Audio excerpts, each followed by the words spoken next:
Welcome, everyone. I'm excited to start our journey through ancient history today. On this first slide, we have the title, Ancient History, and the focus on geographical features of India and their impact on history. Over the next few slides, we'll explore how India's unique landscape shaped its civilizations, cultures, and historical events. So let's get started and uncover the fascinating ways geography has influenced Indian history. When we think about history, many people say it has two eyes. One is chronology, which is all about time, and the other is geography, which is about space. Both are equally important because they shape how events unfold and how societies develop. In India's case, its geography has played a crucial role in shaping its history. That's why understanding India's geographical features helps us better understand its past.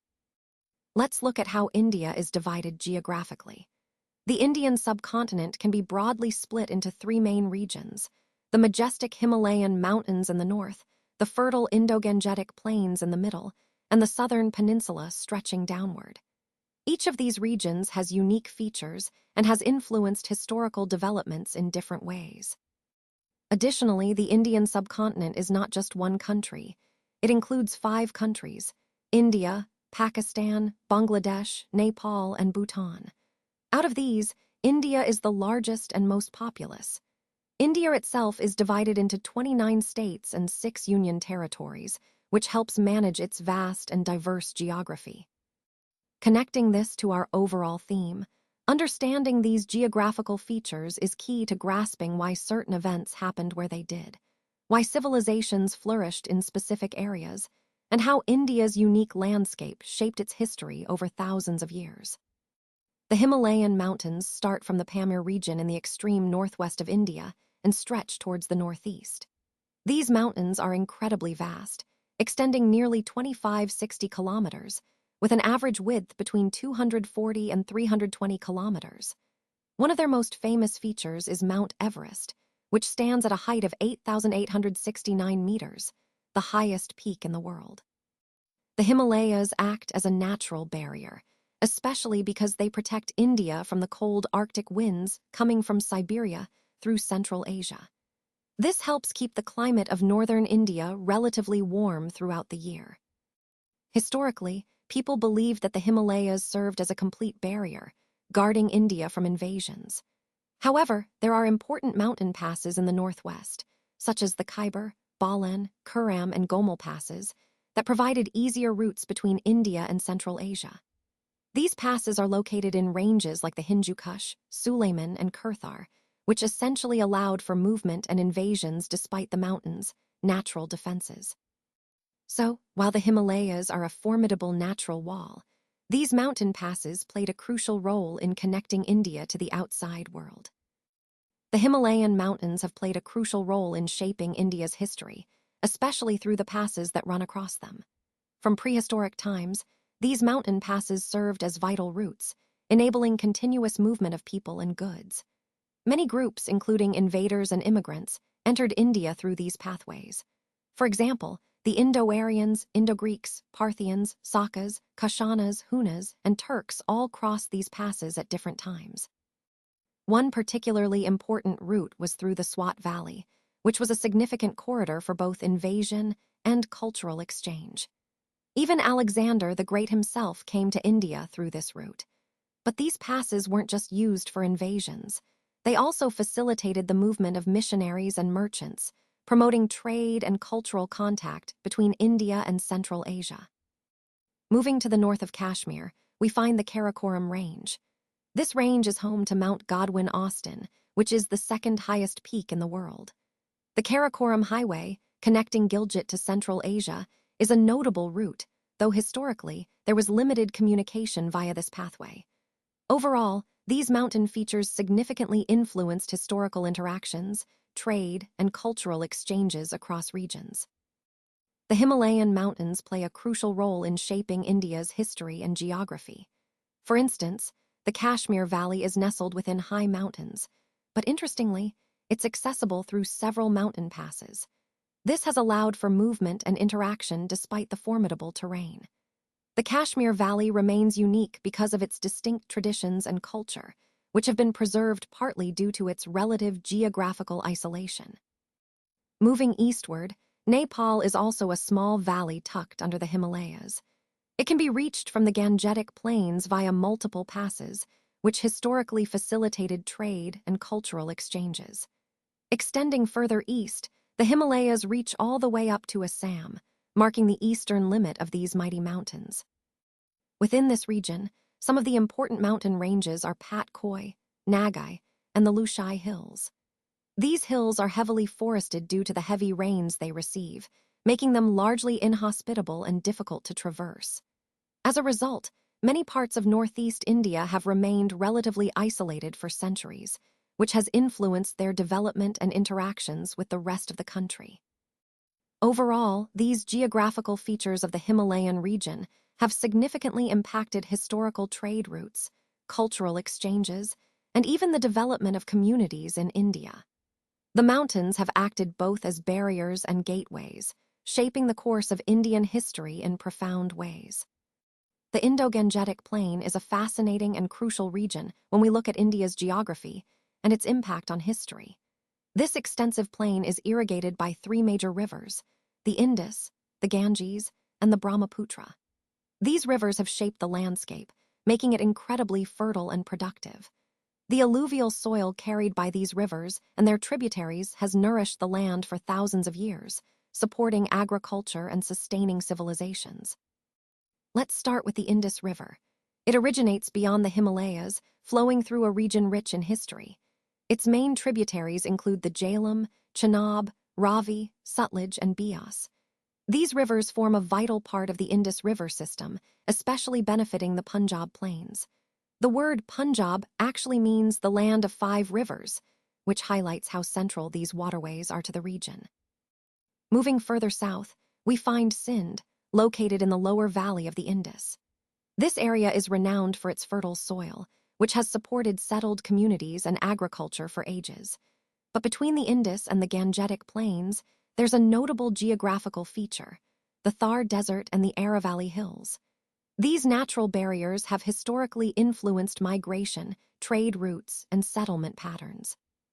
Speaking of the Aravalli Hills, Mount Abu stands out as the highest point, reaching about 5,650 feet. Its elevation not only affects local climate and flora, but also has historical significance as a strategic location. All these features, the rivers, the plains, the desert, and the hills, have played a crucial role in shaping Indian history. They have influenced where people settled, how civilizations grew, and how cultures interacted across different regions. The Indo-Gangetic Plain, which is a vital part of India's geography, has played a crucial role in shaping its history. Let's talk about the Ganges River first. It originates in the Himalayas, flows southward, and then turns east. Alongside it, the Yamuna flows almost parallel and eventually joins the Ganges. The area between these two rivers is called the Doab, which means the land between two rivers. This fertile land has been very important for settlement and agriculture. The Ganges has several important tributaries, including the Gamati, Saryu, Gagra, and Gandak. These rivers help sustain the region's lush environment and support the civilizations that have thrived here. As we move east, the Ganges Plain gradually merges into the plains of the Brahmaputra. The Brahmaputra rises beyond the Himalayas, flows through Tibet, and then continues across northeast India. It's a massive river, but it moves slowly and forms several islands in its plains, adding to the region's complexity. This Indo-Gangetic Plain has been a cradle for urban development. Many important cities have sprung up along the riverbanks or at the confluence of rivers, which was strategic for trade and agriculture. For example, the Harappan culture, one of the earliest urban civilizations, flourished in the Indus Valley. Later, during the Vedic period, the western Gangetic Plain saw the rise of vibrant cultures and settlements.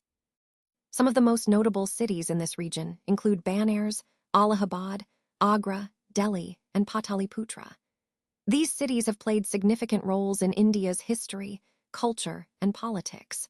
Overall, the geography of this plain, with its fertile land and water resources, has been instrumental in shaping the development of Indian civilization over thousands of years. Let's take a closer look at the Indo-Gangetic Plain. This region has played a crucial role in Indian history due to its geographical features. For instance, the city of Pataliputra, which is present-day Patna, was strategically located at the confluence of the Sun River and the Ganges. This location made it a vital center for political and cultural activity. In ancient times, Pataliputra served as the capital for several powerful kingdoms, including the Mauryas, Sungas, and Guptas, highlighting its importance through different eras. Moving westward along the Gangetic Plain, we see Delhi emerge as the most significant city in that region. Throughout Indian history, Delhi has been the site of many decisive battles, like those at Kurukshetra, Tarain, and Panipat. These battles shaped the course of Indian history, and their proximity to Delhi underscores the city's long-standing strategic importance. Now, let's consider the rivers in this area. They weren't just water bodies, they acted as vital arteries for trade and communication. In ancient times, building roads was challenging, so people relied heavily on boats to move men and materials across these rivers. This reliance on river transport continued well into the period of the East India Company, emphasizing how geography and natural waterways influenced economic and political life. Overall, the geographical features of the Indo-Gangetic Plain, its rivers and strategic locations, have profoundly impacted India's historical development, making it a land of great strategic and cultural significance. Let's take a closer look at the southern peninsula and how its geographical features shaped Indian history. First, the Vindhya and Satpura Mountains, along with the Nirmada and Tapti rivers, create a natural dividing line between northern and southern India. These features served as a kind of boundary, influencing movement and cultural exchange across regions. South of the Vindhya Mountains lies the Deccan Plateau, a vast area characterized by volcanic rock. This is quite different from the northern mountains, and because volcanic rock is easier to carve, we found many rock-cut monasteries and temples there, testaments to the region's rich cultural history. This plateau is flanked by the Eastern Ghats on the east and the Western Ghats on the west. These mountain ranges not only define the landscape, but also impact climate and trade routes. For example, the Coromandel Coast is situated between the Eastern Ghats and the Bay of Bengal, forming a significant coastal region. On the western side, the Western Ghats run along the Arabian Sea, creating lands like Konkan, extending up to Goa, and further south, Kanara. The southernmost coast is known as the Malabar Coast, which was historically important for maritime trade. The passes through the Western Ghats, such as Junnar, Kanheri, and Karl, acted as vital links to Western ports, facilitating trade and cultural exchange. Importantly, the Deccan Plateau served as a bridge connecting northern and southern India, allowing movement of people, ideas, and goods. However, the dense forests of the Vindhya Mountains made this region more isolated from the north. This geographical isolation helped preserve the unique languages and cultures of the southern peninsula for a long time, maintaining a distinct identity within the broader Indian civilization. So, you see, these geographical features didn't just shape the physical landscape. They also played a crucial role in shaping the history, culture, and connectivity of India as a whole. Let's take a closer look at the southern part of India. At the very southern tip, we find the famous Palghat Pass.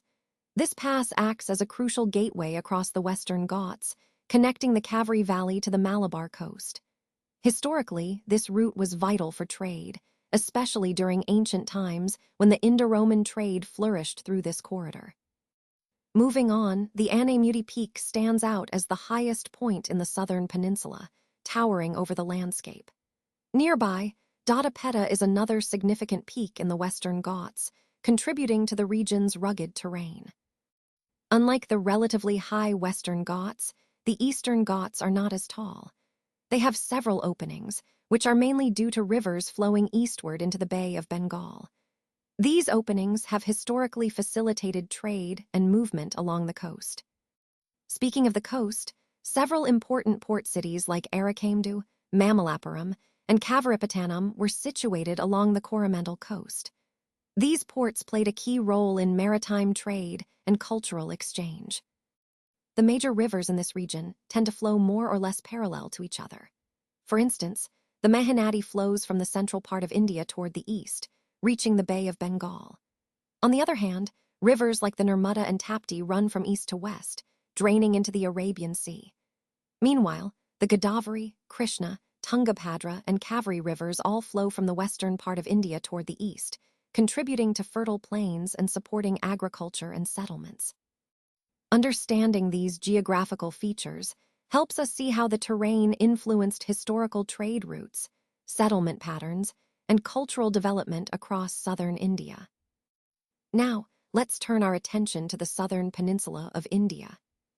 Throughout history, the region between the Krishna and Tungabhadra rivers, known as the Rachar Doab, has been a crucial and often contested area among the major kingdoms of the south. This region's significance is rooted in its strategic location and fertile land, which made it a focal point for power struggles.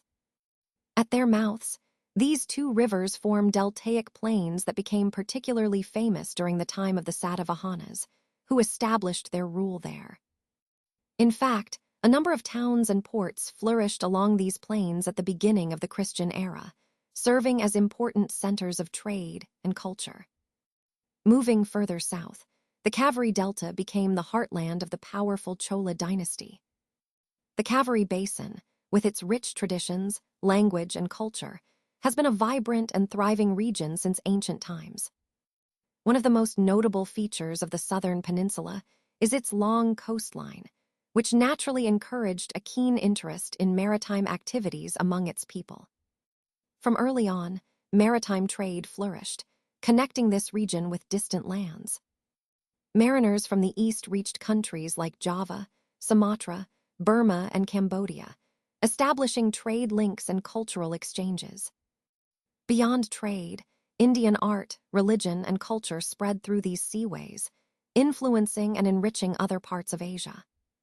So, in essence, the geography of this region, its rivers, ports, and coastline, shaped its history profoundly, driving trade, culture, and even political conflicts over centuries. India, often called a land of unity and diversity, has a fascinating history that really highlights how diverse and interconnected it has been over thousands of years. You see, ancient India was like a melting pot, where many different races and peoples came together. From the Pre-Aryans and Indo-Aryans to Greeks, Scythians, Hunas, Turks, and others, each of these groups made India their home at some point. Over time, they mixed so deeply that today, it's almost impossible to distinguish one from the other in their original form. Another interesting point is how these influences are reflected in our ancient texts. Many Pre-Aryan or Dravidian words have been found in the Vedic texts, showing the deep roots of different cultures in early India. Similarly, words from Pali and Sanskrit appear in Sangam literature, which is associated with the southern part of India. Now, India has also been a cradle of religions, Hinduism, Jainism, Buddhism, all emerging here. And what's remarkable is how these religions and cultures didn't develop in isolation. Instead, they interacted and influenced each other, creating a rich, intertwined cultural fabric. Despite the fact that people in India speak many different languages, follow diverse religions, and observe various social customs, there are certain common ways of life that unify us all. These shared elements form the deep underlying unity of our country, even amid such great diversity. So, in essence, India's history and culture teach us that diversity, when rooted in shared values and traditions, can lead to a strong, unified nation. India, a land of incredible diversity, has always been united in its spirit. In fact, the ancient people of this subcontinent strived for unity, viewing this vast land as one single entity. The name Bharatavarsha, or the land of Bharata, was given to the entire country, named after an ancient tribe called the Bharatas. This highlights how deeply rooted the idea of unity is in our history. Our ancient poets, philosophers, and writers also saw India as an integral whole. Despite the diversity in regions and cultures, they considered the country as one united land. Political unity, however, was achieved at least twice in history, during the Mauryan Empire and the Gupta Empire, showing that unity was a goal worth striving for. Furthermore, this sense of unity was recognized even by foreigners. When they first arrived, they encountered the people living around the Sindhu or the Indus River. Because of this, they named the entire region after this river. This is a significant point because it shows how geography influenced perceptions of the whole country. The words Hind and India have their origins in this connection. The Sanskrit term Sindhu evolved into Hind in Persian and Arabic, and over time, the Greeks called the region India. These names reflect how geographical features shaped the identity and the perception of the land across different cultures. So, in essence, India's unity, despite its diversity, has been a consistent theme throughout history, shaped by both internal aspirations and external recognition. This historical perspective helps us understand the deep-rooted sense of unity that continues to define our nation today. India is truly a land of unity and diversity, and this has been reflected throughout its history. Over the ages, efforts have been made to promote both linguistic and cultural harmony across the country. For example, back in the 3rd century BC, Prakrit served as the common language, or lingua franca, that connected people from different regions. You'll notice that many of Asoka's inscriptions, which are some of the earliest written records, were in Prakrit, showing how important this language was in unifying the empire. Similarly, the great epics, the Ramayana and Mahabharata, which originated in Sanskrit, were studied and cherished across India with immense devotion. Over time, these epics were translated into various local languages, making them accessible to people from different linguistic backgrounds. What's fascinating is that despite these translations and the different ways cultural values were expressed, the core ideas and messages remained consistent throughout the country. This ability to adapt culturally while maintaining unity is a key reason why India has developed into a multi-religious, multicultural society. And even today, this underlying sense of unity, combined with the rich diversity and pluralism, continues to be India's greatest strength. It's what fuels the country's ongoing development and resilience, showcasing how diversity and unity can coexist harmoniously to build a strong, inclusive nation.